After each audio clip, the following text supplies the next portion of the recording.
এই ভিডিওটা ছিল গত শনিবারের, আর গত শনিবার ছিল আমাদের গুরুদেবের হরিসভা। হরিসভায় আমরা ঘরের থেকে সব কিছু বানিয়ে দিলাম, আর ওখানে ফল কিনে দিলাম। তো কি কি বানিয়ে দিলাম সেটাই দেখা যাক, চলুন দেখা যাক কি কি বানালাম। এই যে পুলি পিঠা বানালাম, দেখতে পাচ্ছেন পুলি পিঠার পুর বানিয়ে নিয়েছি আর রুটি বেলে নিয়েছি। এখন বানাচ্ছি, আমি এক হাত দিয়ে ভিডিও করতেছি আপনাদের সাথে শেয়ার করার জন্য, তাই একটু সমস্যা হচ্ছে।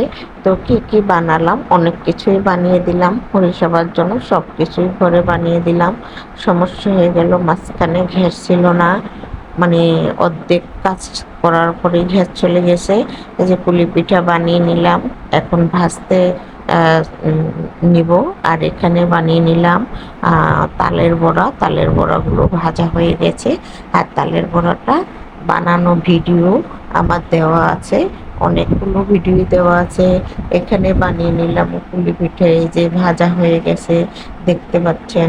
আর সব অনেকে এগুলো জানে, তবুও সবার সাথে শেয়ার করতেছি যে ওই দিন হরিসভায় কি কি তৈরি করলাম। সারাদিনই কিন্তু এই হরিসভার জন্য সময় চলে গেল, এগুলির জন্য। ওই দিন তো অনেক দিন পরেই ভিডিওটা এডিট করলাম। এখানে লুচি বানিয়ে নিলাম, কুরকুরি বানিয়ে নিলাম, আর এখানে মনেক্কা বানানোর জন্য এই যে ময়দা গুলে নিয়েছি দেখতে পাচ্ছেন।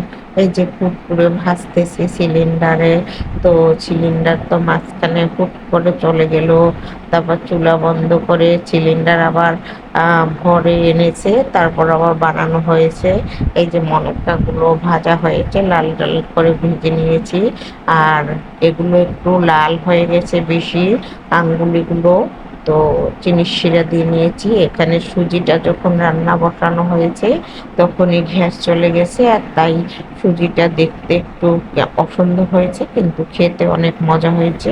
এই যে মনেকাগুলো ভাজা হয়ে গেছে। আমি সব সময় পূজার জন্য এগুলো ঘরে বানিয়ে রাখি, মানে প্রত্যেক দেখা যায় যে শেষ হয় আবার আমি ঘরে বানাই। ভগবান দিলে সবসময় আমার এগুলো ঘরে থাকে।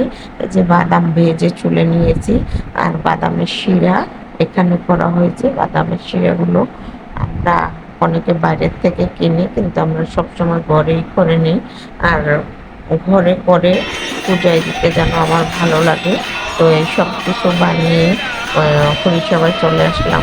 কীর্তন চলতেছে দেখতে পাচ্ছেন, পাঠ শেষে পাঠ হয়ে গেছে। পাঠের ভিডিও করা হয়নি, কারণ সেখানে পাঠের সময় ভিডিও করলে একটা সমস্যা, মানে ডিস্টার্বের মতো। এই পাঠের ভিডিও করা হয়নি, আর কীর্তনের ভিডিওটা করলাম। আর সব জায়গার সাউন্ড কমিয়ে দিলাম। আর ভিডিওর মধ্যে কথার মধ্যে কীর্তন দিলে দুইটা আলাদা রকম শোনা যায়, একটু করে কীর্তন রেখেছি। তো ভিডিওটা কেমন হলো সবাই কমেন্ট করে জানাবেন। সবাই ভালো থাকবেন, সকলের জন্য শুভকামনা।